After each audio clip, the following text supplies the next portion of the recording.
আপনি জান্নাতেও সাকসেসফুল, জান্নাতে যেতে পারলে আপনি হাসরে সাকসেসফুল, আপনি হাসরে যেতে পারলে আপনি মিজানে সাকসেসফুল, আপনি মিজানে যেতে পারলে আপনি পুলসিরাতেও সাকসেসফুল। ব্রাদারে মিল্লাতে ইসলামিয়া, আমরা দুনিয়ার মধ্যে এসেছি, আমাদেরকে ভালোভাবে দুনিয়ার মধ্যে ভালো নেকির কাজ করে যেতে হবে। এখন দেখছি দুনিয়ার মানুষ টাকা পয়সা চুগলিগিরি এইসব অনেক কিছুর মধ্যে ব্যস্ত আছে। ও বাবাজি ভাইয়েরা, এইসব জিনিস করে কোনো লাভ হবে না। আপনি আপনার ছেলের জন্য যখন কিছু করবেন, আপনার ছেলে আপনাকে চিনবে না। আজকে মরে গেলে কালকে 2 দিন। ব্রাদারে মিল্লাতে ইসলামিয়া, দেখুন আমি আপনাদেরকে একটা ছোট একটা ঘটনার মধ্যে একটা বুঝিয়ে দিচ্ছি যে আমাদের নামাজের সময়টা কেমন করে চলে যায়। দেখুন বাবাজি, যখন ছেলেদের নামাজ ফরজ হয় 12 থেকে 15 বছরের মধ্যে, আর মেয়েদের নামাজ ফরজ হয় 9 থেকে 15 বছরের মধ্যে, মানে ছেলেরা সাবালক হয় 12 থেকে 15 বছরের মধ্যে, মেয়েরা সাবালক হয় 9 থেকে 15 বছরের মধ্যে। ব্রাদারে মিল্লাতে ইসলামিয়া, ইসলামের কিতাবের মধ্যে বলা হয়েছে যে তোমার সন্তানকে তুমি নামাজ পড়তে পাঠাও। কতক্ষণ, কোন বয়সে? যখন তোমার সন্তানের 7 বছর বয়স হবে বাবাজি, তখন তোমার সন্তানকে মসজিদে পাঠাও। যদি মসজিদে না যায়, যখন 10 বছর হবে তুমি তাকে মেরে মসজিদে পাঠাও। তাও যদি না যায় তো 12 বছর বয়সে তার বাড়িতে খাবার দাবার বন্ধ করে দাও। ব্রাদারে মিল্লাতে ইসলামিয়া, দেখুন এখনকার ছেলেরা যাদের প্রতি নামাজ ফরজ হয়ে গেছে, তাদের নামাজের তো কোনো গুরুত্ব নেই বাবাজি। যারা দেখবেন এমন এমন এখন পরিস্থিতি চলে এসেছে আমাদের কাছে, যখন কোনো মানুষ যখন যায়, মুসলমান মানুষ দেখবেন আর একটা মুসলমান ভাই যেমন দাঁড়িয়ে পেশা করছে জায়গায়। ইসলামের মধ্যে বলা হয়েছে বসে পেশাব করতে, আর এখনকার মুসলমান বাবাজি এইসব করলে আমাদের চলবে না।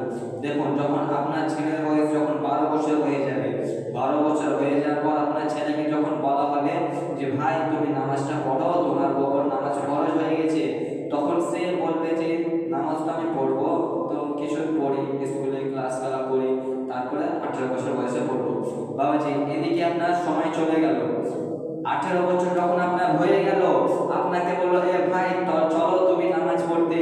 তারপর আপনি বলবেন যে আমার সামনে মাধ্যমিক আছে, আমার মাধ্যমিকটা হয়ে যাক, তারপরে আমি নামাজ পড়া শুরু করব। ব্রাদারে মিল্লাতে ইসলামিয়া, এদিকেও 2 বছর চলে গেল, যখন আপনার নামাজটা পড়লেন না, যখন বললেন যে মাধ্যমিকের পর আমি নামাজ পড়বো, আপনার মাধ্যমিক হয়ে যাওয়ার পর আপনাকে আবার জিজ্ঞাসা করা হলো ভাই চলো নামাজ পড়ে আসি।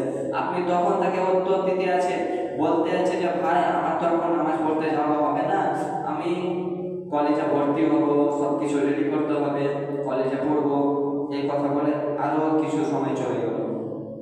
ব্রাদারে মিল্লাতে ইসলামিয়া, এইভাবে আপনি দেখুন যখন আপনার সময় চলে যেতে থাকবে, তারপরে যখন আপনি কলেজে পড়তে পড়তে কোনো ইঞ্জিনিয়ার হয়ে গেলেন, কোনো মাস্টার হয়ে গেলেন, কোনো ডাক্তার হয়ে গেলেন, কোনো প্রফেসর হয়ে গেলেন, ব্রাদারে মিল্লাতে ইসলামিয়া, যদি আপনি এইরকম কোনো কিছু হয়ে যাওয়ার পরে যদি আপনাকে বলা হয় ভাই চলো তুমি নামাজ পড়তে যাবা, আপনি তাকে বলবেন আমি নামাজ তো পড়বো, তবে আমার বাড়িতে আমার বিয়ের জন্য বলছে, বিয়েটা করি তারপরে নামাজটা পড়বো।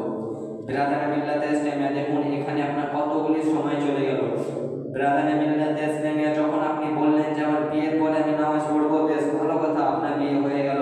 আপনার বিয়ে হয়ে যাওয়ার পর আপনার সন্তান হয়ে গেল, আপনার সন্তানের বয়স যখন 9 বছর হয়ে গেল বাবাজি, আপনাকে বলতে আছে চলো চলো নামাজ পড়তে, তখন আপনি বলতে আছে নামাজ তো পড়বো, তবে আমাকে এখন সংসারের দিকে দেখতে হবে, কারণ আমার মেয়ে বড় হয়ে গেছে, আমার মেয়েকে টিউশন পড়াতে হবে, আমার মেয়েকে স্কুলে পড়াতে হবে।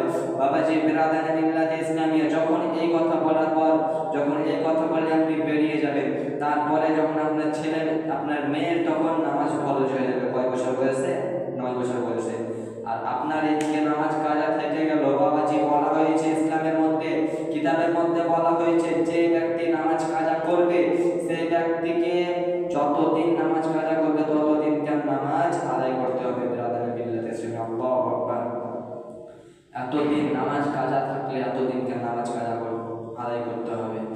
ব্রাদারে মিল্লাতে ইসলামিয়া, আমরা মুসলমান, আমরা দুনিয়ার মধ্যে এসেছি ভালো কাজ করার জন্য, আমরা দুনিয়ার মধ্যে এসেছি আল্লাহ তাআলাকে রাজি করানোর জন্য, আমরা দুনিয়াতে এসেছি নবীর আশিক হয়ে উম্মত হয়ে যাওয়ার জন্য।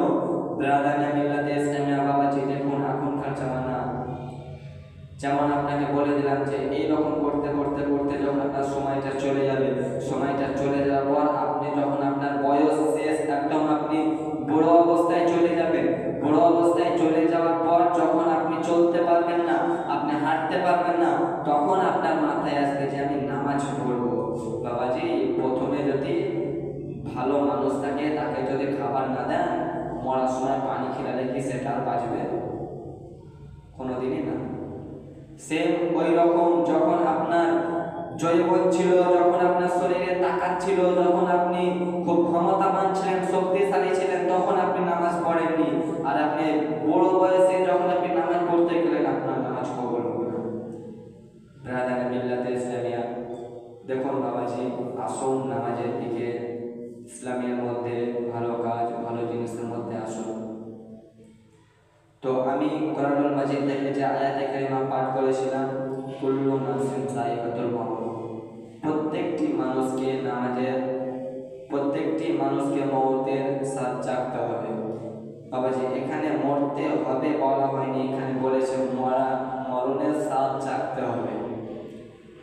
ব্রাদার মিল্লাতে ইসলামিয়া, আমি আপনাদেরকে আমার নবীর সঙ্গে হযরতে আবু বকর সিদ্দিক রাদিয়াল্লাহু তাআলা আনহু, তিনি কতটুকু ভালোবাসেছিলেন, কতটুকু আমার নবীকে মহব্বত করতেন, আমি আপনাদেরকে একটু বলি।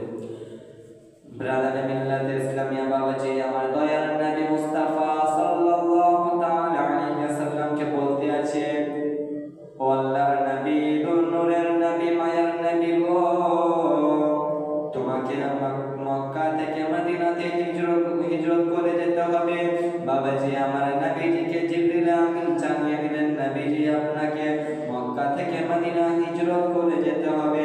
আমার দয়ার নবী মুস্তাফা হযরতে আবু বকরের কাছে গিয়ে বলতেছো, আবু বকর শোনো শোনো, তোমাকে আমার সঙ্গে মক্কা থেকে মদিনা হিজরত করে যেতে হবে। বাবাজি, আবু বকর কেমন নবীর দিওয়ানা ছিলেন, আবু বকর কেমন